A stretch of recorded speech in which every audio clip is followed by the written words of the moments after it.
والعاقبة للمتقين ولا عدوان إلا على الظالمين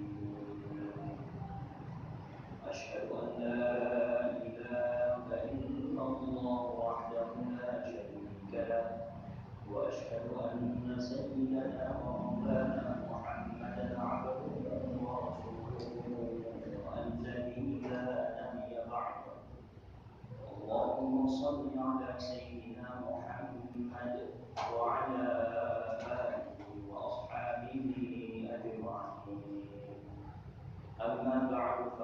أما بعد فقال الله تعالى في القرآن الكريم أعوذ بالله من الشيطان الرجيم بسم الله الرحمن الرحيم وجاءت سكرة الموت بالحق ذلك ما كنت منه تحيد صدق الله العظيم. Alhamdulillah, hadirin jemaah yang dirahmati oleh Allah Subhanahu wa taala. Marilah kita sama-sama bersyukur atas kehadiran Allah yang sampai saat ini masih memberikan karunia, nikmat, kesehatan, kekuatan kepada kita semua sehingga kita dapat berkumpul kembali di rumah yang dimuliakan Allah Ta'ala ini. Semoga pertemuan seperti ini pun nanti ditemukan oleh Allah Subhanahu wa taala kita kembali di surganya yang abad-abad selama-lamanya. Amin amin ya rabbal alamin. Hadirin jemaah yang dirahmati oleh Allah Subhanahu wa taala. Kita semua sepakat bahwa kematian itu tidak terkait, tidak terikat dengan umur, waktu, dan penyakit tertentu. Kita semua sepakat bahwa kematian itu tidak terikat dengan umur, waktu, dan penyakit tertentu. Hal itu didasarkan supaya manusia selalu senantiasa berada di posisi siap siaga untuk menghadapinya dimanapun dan kapanpun kita berada. Seorang ahli wara lagi ahli hikmah ketika dia mendatangi suatu jenazah, maka dia lihat di situ orang-orang sedang menangisi mayit atau orang yang sudah wafat, yang meninggal dunia. Ketika dia melihat kejadian tersebut, maka dia berkata kepada orang-orang yang menangisi mayit tersebut, alangkah baiknya jika kalian semua menangisi diri kalian masing-masing. Alangkah baiknya jika kalian semua menangisi diri kalian masing-masing. Karena orang yang sudah wafat atau meninggal dunia telah dibebaskan dari 3 musibah. Yang pertama adalah melihat malaikat maut. Karena setelah dia wafat, maka dia selamanya tidak akan lagi melihat malaikat maut. Yang kedua adalah pedihnya sakaratul maut. Ketika nyawa sudah dicabut, berpisah dari badan, pedih dan setiap kesusahan yang dialami oleh seseorang ketika hendak meninggal, maka kepedihan itu tidak akan lagi dirasakan olehnya. Kemudian yang ketiga adalah kesudahan yang buruk. Hadirin yang dirahmati oleh Allah Subhanahu wa taala, dari perkataan ahli wara dan lagi ahli hikmah ini dapat kita renungkan bahwa sesungguhnya orang yang hidup itu masih memiliki kesempatan walaupun hanya sedikit.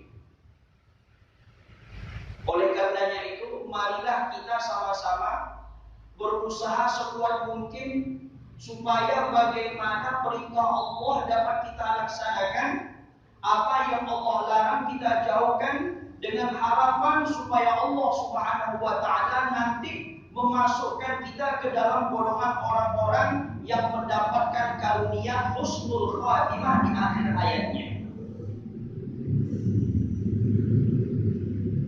Yang pertama tadi dikatakan ahli wara dan lagi ahli hikmah. Beliau katakan bahwa orang yang wafat tidak akan melihat malaikat maut, karena setelah nyawa berpisah selamanya dia tidak akan lagi melihat malaikat maut. Pertanyaannya sekarang adalah siapa itu malaikat maut dan kenapa dia diberi wewenang oleh Allah untuk mencabut nyawa seluruh makhluk. Maka disebutkan sebagaimana yang diriwayatkan oleh Imam Az-Zuhri, Wahab bin Munabbih dan para imam-imam lainnya rahimahumullah ta'ala. Mereka mengatakan bahwa ketika Allah Subhanahu wa taala mengutus malaikat Jibril alaihissalam untuk turun ke bumi untuk mengambil beberapa tanah darinya, maka bumi meminta perlindungan kepada Allah Subhanahu wa taala dari perbuatan tersebut. Kemudian Allah Subhanahu wa taala pun memberikan pertolongan kepadanya. Kemudian Allah Subhanahu wa taala mengutus lagi malaikat Mikail alaihissalam untuk melakukan tugas yang sama, mengambil beberapa tanah dari bumi.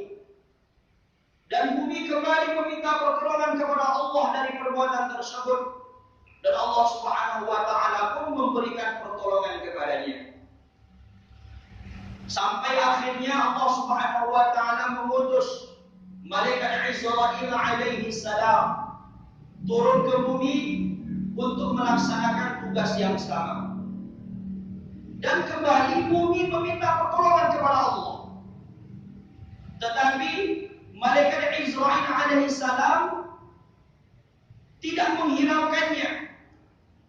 Dia mengambil beberapa tanah sebagaimana yang diberitakan oleh Allah Subhanahu wa taala kepadanya.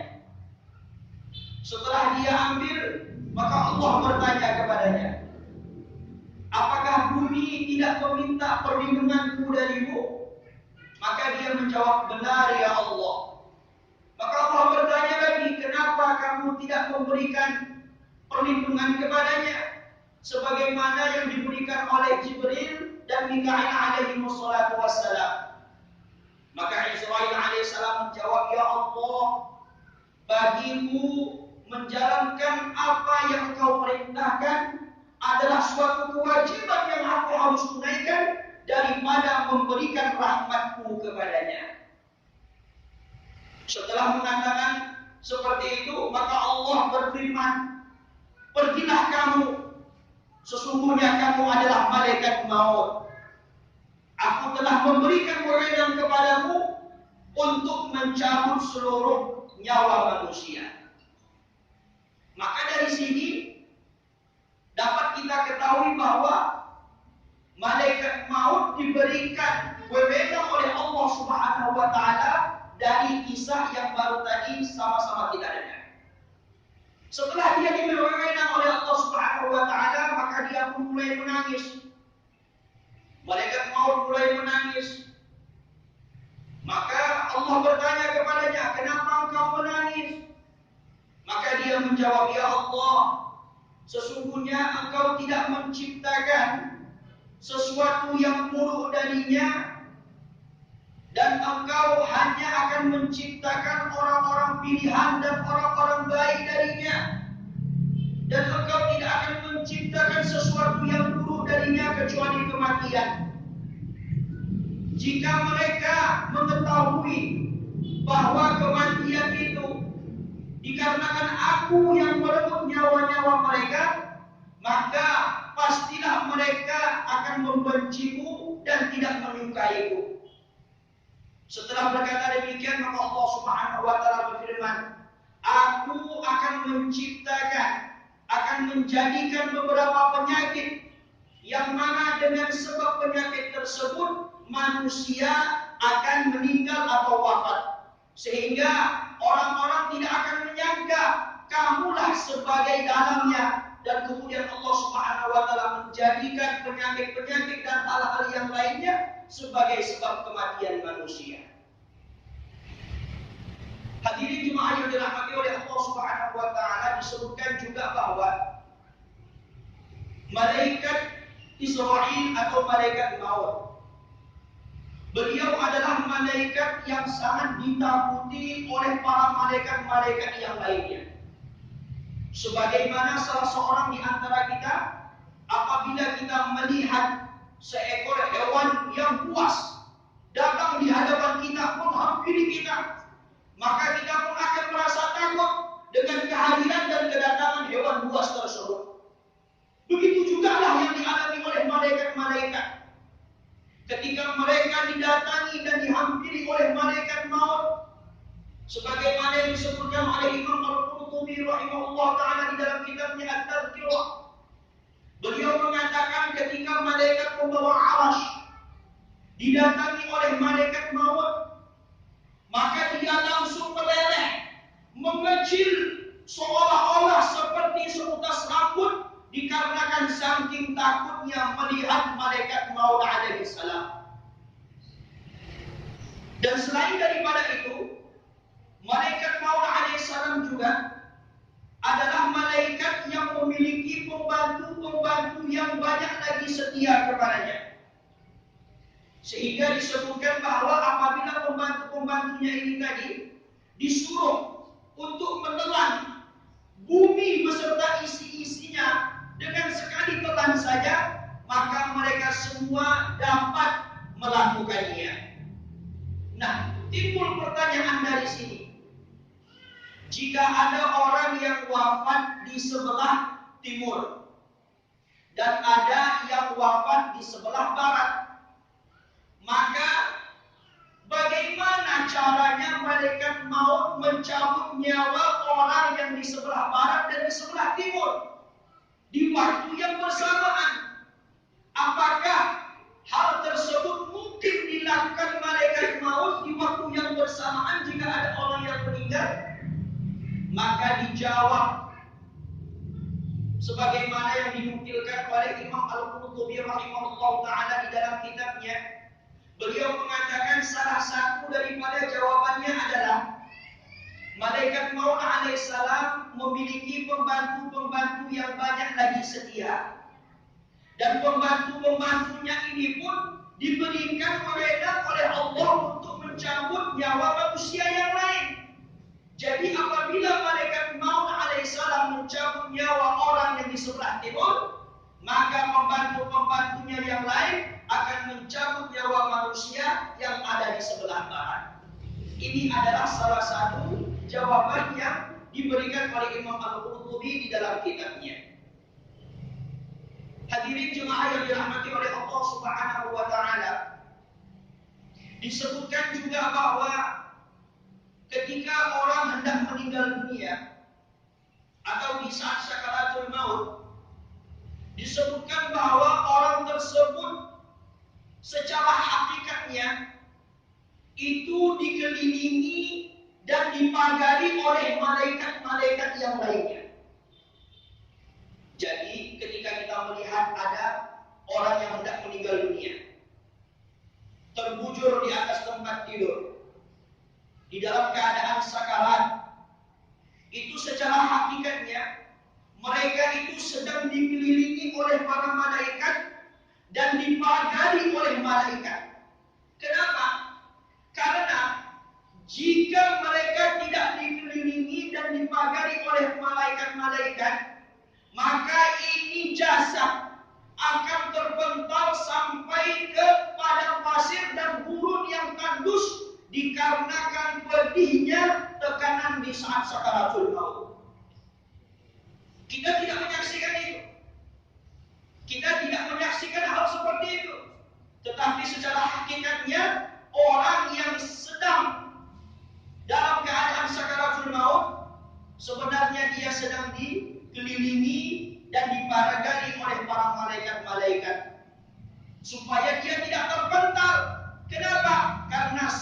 lebih kerasnya tekanan di saat sakaratul maut. Nah, pertanyaannya sekarang adalah apa makna daripada sakaratul maut? Kita sering mendengar sakaratul maut, sakaratul maut. Jadi apa makna daripada sakaratul maut? Nabi SAW bersabda di dalam sebuah makhluk hadis yang berbunyi bahwa kematian itu adalah suatu peristiwa yang sangat dahsyat dan setiap orang akan mengalami kesusahan-kesusahan ketika dia hendak meninggal dunia. Jadi makna daripada sakaratul maut artinya adalah kesusahan-kesusahan yang akan dihadapi ketika hendak meninggal dunia. Inilah makna daripada sakaratul maut. Dan hadirin yang dirahmati oleh Allah Subhanahu wa taala, kepedihan daripada kematian itu dapat dirasakan oleh seseorang walaupun dia sudah meninggalkan dunia ini sampai beberapa ratus tahun lamanya. Sebagaimana yang disebutkan di dalam, sebagaimana yang diriwayatkan oleh Imam Abu Bakar bin Abi Syaibah dari Jabir bin Abdullah radhiyallahu anhu bahwa Nabi sallallahu alaihi wasallam bersabda, "Ceritakanlah kepadaku," kata beliau kepada para sahabat-sahabatnya, "ceritakanlah kepadaku tentang para Bani Israel, karena pada mereka terdapat banyak sekali kisah-kisah yang aneh dan menakjubkan." Maka kemudian beliau sallallahu alaihi wasallam menceritakan kepada para sahabatnya tentang beberapa orang Bani Israel yang pergi ke sebuah kuburan. Kemudian mereka berkata, "Jika kita melaksanakan sholat di sini, kemudian berdoa kepada Allah, niscaya Allah Subhanahu wa taala akan membangkitkan salah satu daripada penghuni kubur ini dan akan memberitahukan kepada kita tentang dahsyatnya kematian." Kemudian setelah mereka melaksanakan sholat 2 rakaat, maka tiba-tiba bangunlah salah satu daripada penghuni kubur. Kemudian berkata kepada mereka, "Apa yang kalian inginkan dariku? Sesungguhnya aku telah meninggal 100 tahun lamanya, dan 100 tahun dari sejak aku meninggal sampai saat ini aku masih merasakan betapa kerasnya panasnya sakaratul maut." Kemudian dia meminta kepada orang-orang yang mendatangi menziarahi kuburnya supaya berdoa kepada Allah, meminta kepada Allah supaya dia dikembalikan seperti semula. Jadi hadirin yang dirahmati oleh Allah Subhanahu wa taala, walaupun orang tersebut telah wafat sampai berapa ratus tahun lamanya, ketika di saat sakaratul maut menjemput orang tersebut dan kesusahan-kesusahan yang telah dialami olehnya sebelum dia wafat, sebelum roh berpisah dari jasadnya, itu masih dapat dirasakan oleh orang tersebut walaupun dia sudah lama meninggal. Sebagaimana kisah yang tadi telah saya sampaikan. Begitu juga hadirin jemaah yang dirahmati oleh Allah Subhanahu wa taala. Banyak sekali kisah-kisah yang menerangkan kepada kita ketika seseorang hendak wafat, maka banyak sekali cobaan-cobaan yang datang kepada orang tersebut. Ini cobaan untuk menguji keimanan seseorang.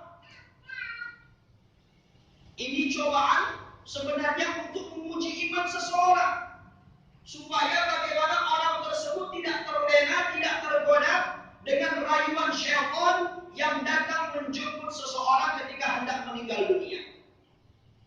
Sebagaimana yang disebutkan di dalam sebuah makhluk hadis yang berbunyi, Rasulullah SAW bersabda, ketika seseorang hendak wafat, maka akan datang 2 syaitan menghampiri orang tersebut.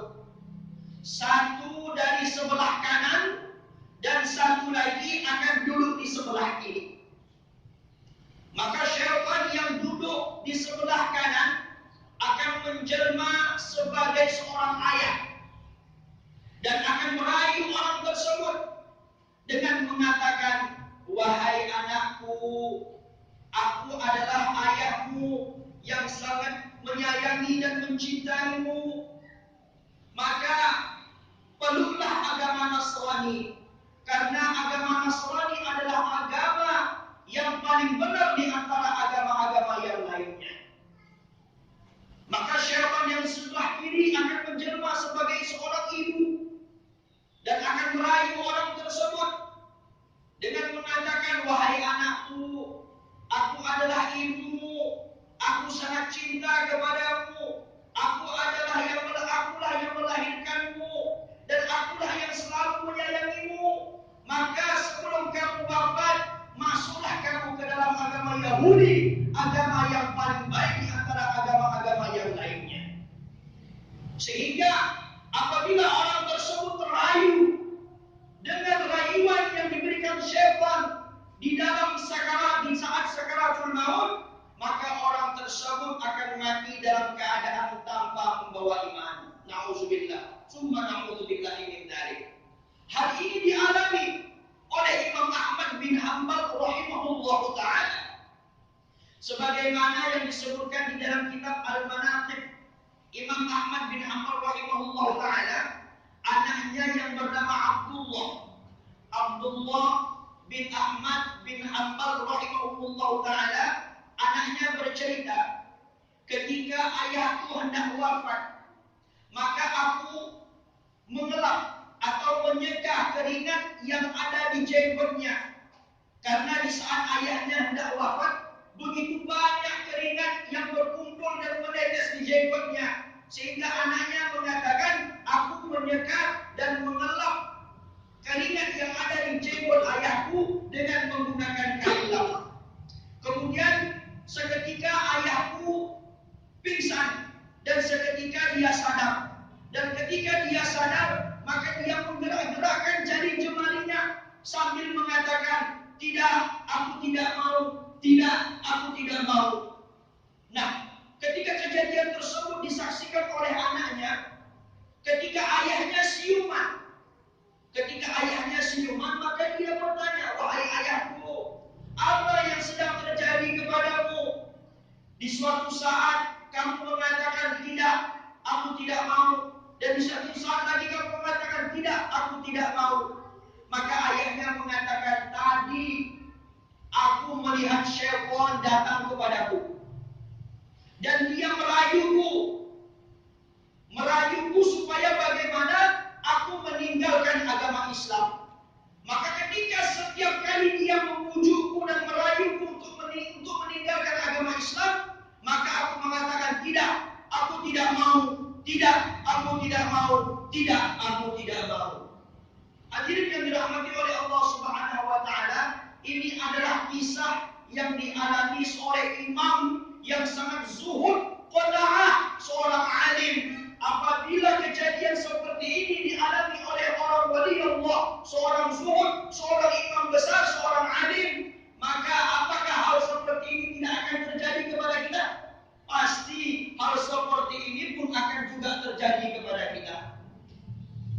Jadi hadirin jemaah yang dirahmati oleh Allah Subhanahu wa taala, sakitnya sakaratul maut itu bukan hanya dirasakan oleh wali-wali Allah, orang-orang yang bertakwa atau orang-orang yang baik saja. Bahkan sakaratul maut, sakitnya sakaratul maut pun dialami oleh para nabi dan para rasul alaihi wassalatu wassalam. Para nabi dan para rasul pun mengalami pedihnya sakaratul maut. Jadi bukan hanya kita dengar sebuah kisah daripada seorang imam, kemudian orang bertakwa dan orang-orang yang lainnya tidak dialami oleh para nabi, tidak. Itu pun dialami oleh para nabi dan para rasul. Bahkan cobaan yang dialami, yang telah dialami oleh para nabi dan rasul ketika hendak menjelang kematian, lebih sakit lagi, lebih pedih lagi daripada yang lainnya.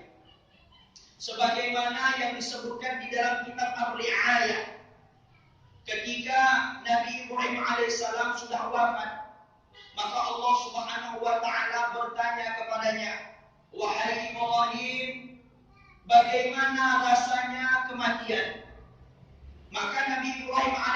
menjawab, "Ya Allah, aku seolah-olah seperti ada sebuah besi yang dipanaskan. Kemudian besi yang panas itu tadi ditancapkan ke sebuah kapas yang sangat basah. Dan kapas yang basah itu seketika itu juga kering ketika dia kena dan bertemu dengan besi yang panas itu tadi. Seperti itulah rasanya sakitnya aku merasakan sakaratul maut. Seolah-olah tubuhku ini tadi ditusuki dengan batang besi yang dipanaskan dan dimasukkan ke dalam tubuhku." Allahu Akbar. Begitu juga dengan kisahnya Nabi Musa alaihissalam. Sakarat yang dialami oleh beliau ketika rohnya sampai kepada Allah. Kemudian Allah bertanya kepadanya, "Wahai Musa, bagaimana rasa sakitnya kematian?" Maka Nabi Musa alaihissalam menjawab, "Ya Allah, aku seolah-olah seperti burung pipit yang dipanggang hidup-hidup di atas wajan." Dan di sebuah riwayat yang lainnya mengatakan bahwa seolah-olah aku ini seperti seekor kambing yang dikuliti hidup-hidup oleh seorang tukang jagal. Jadi hadirin yang dirahmati oleh Allah Subhanahu wa taala, kejadian sakaratul maut atau peristiwa kesusahan-kesusahan yang dialami oleh para nabi dan rasul itu pun nanti akan kita alami ketika kematian akan datang hendak menjemput kita. Nah, pertanyaan timbul dari sini. Dari kisah yang dialami, kesusahan yang dialami oleh para nabi dan rasul ketika hendak wafat atau ketika di saat menjelang sakaratul maut. Timbul pertanyaan di sini. Apa hikmahnya? Apa hikmah dari sakaratul maut, kesusahan yang dialami oleh para nabi dan rasul? Dan apa manfaatnya bagi manusia? Maka ulama mengatakan bahwa ada dua hikmahnya. Ulama mengatakan bahwa ada dua hikmahnya. Ada dua hikmah yang bisa kita petik dari kisah tersebut. Apa itu?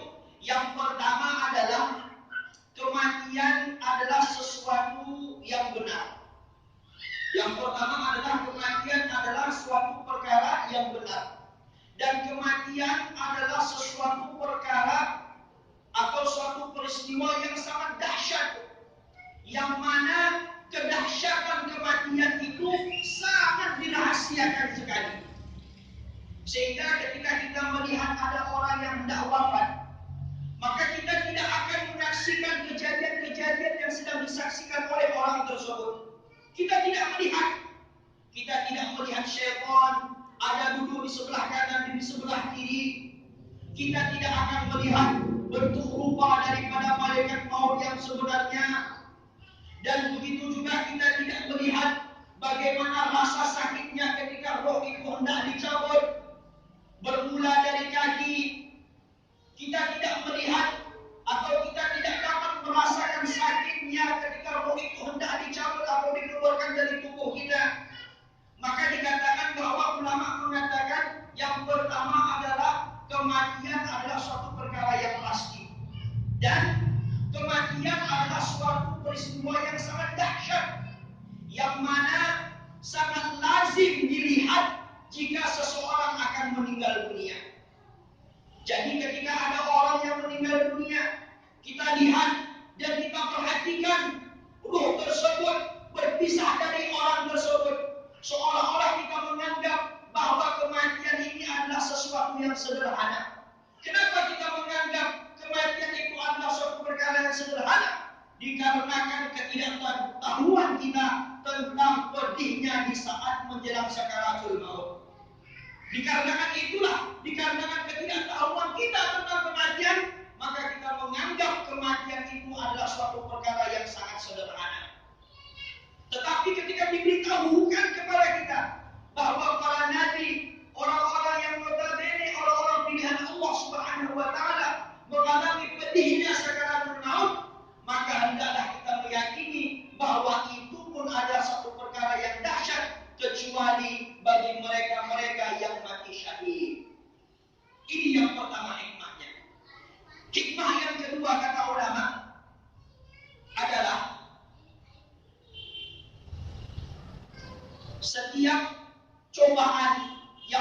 Subhanahu wa taala berikan kepada para anbiya alaihi salatu wassalam itu sebenarnya bukan untuk menyiksa atau mengazab mereka, tidak. Setiap cobaan, kesusahan yang dialami oleh para nabi dan rasul itu sebenarnya bukan untuk menyiksa atau menyakiti mereka, tidak. Itu semata-mata untuk menaikkan derajat dan untuk menyempurnakan pahala mereka di sisi Allah Subhanahu wa taala.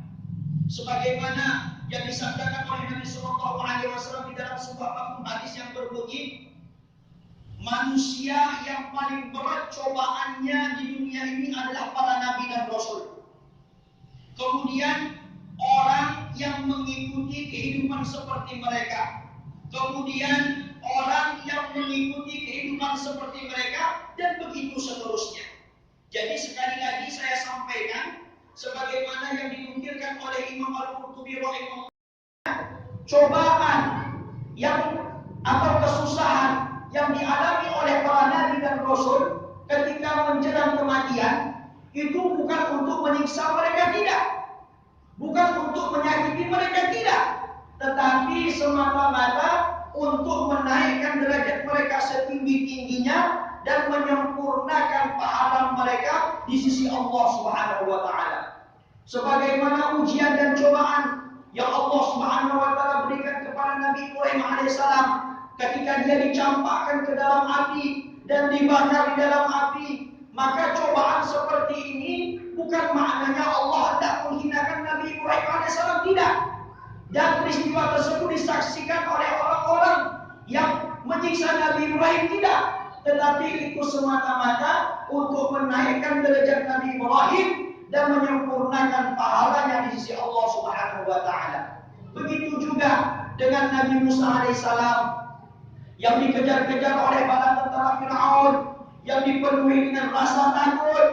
Di depannya ada lautan, di belakang ada tentara Firaun yang siap menyerang dan membunuh mereka. Dan itu semua terjadi, Allah uji Nabi Musa alaihissalam dengan peristiwa ini bukan untuk menyakiti beliau, tidak, tetapi semata-mata untuk menaikkan derajat dan menyempurnakan pahalanya di sisi Allah Subhanahu wa taala.